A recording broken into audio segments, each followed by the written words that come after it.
let's talk about a big deal, or rather a bigger not happening deal. Two global ad agencies that make a business selling people on other ideas. Well, apparently they couldn't sell their own people on the idea of a merger. And 9 months after Omnicom and Publicis announced their splashy $35 billion merger, they've called it off. Suzanne Veronica has the details of what is clearly a messy breakup.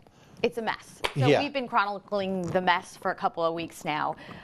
This is basically a failure on so many levels. There was a massive power struggle. Merger of equals never worked. Also, it was a holdup on getting approvals from China, the French, UK, tax problems. But at the heart of this is just two guys, two CEOs struggling to make sure they're on top, their people are on top, and they couldn't get it together. Right. Ren and Levy.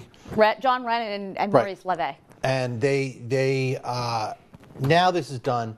This is ugly because this was they made a big deal of this when they announced it. Oh, absolutely. Huge much numbers. Fanfare. Right. No, it's right. going to be. They would have unseated Martin Sorrell at WPP as the world's largest ad company. Exactly. Which under pressure these companies are, as other companies are sort of taking pieces of their business away. They basically said that they needed this deal. Now the deal's not happening. Right.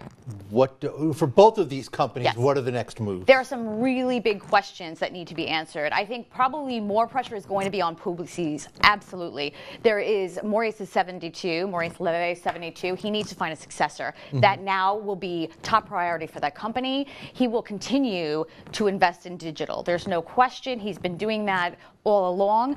Internally, the folks really want a big deal. He also has to bulk up his top executives, many who have left. He's actually seasoned a lot of executives, like the CEO of Weather Channel, David Kenny, who ran all his digital properties. He left, a couple of other top executives. So he's got a lot of work to do. But succession will be #1 priority. Now for Omnicom. For Omnicom, it'll be really interesting. So Omnicom, unlike the other rivals, decided to build digital internally, right? Didn't do a lot of M&A, wasn't very active. You know, some would say probably that was a lack or a fault or something that he needed to do. So this deal helped him sort of bring all this digital stuff into, even though they have some good, strong capabilities. So now we're going to see a shift. We're going to see a shift in Omnicom's strategy. I suspect they're going to get more aggressive on M&A.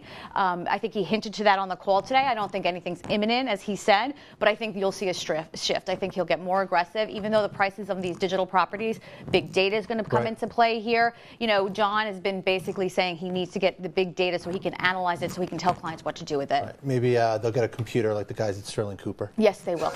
Okay, Suzanne, thank you very much. Thanks for having me.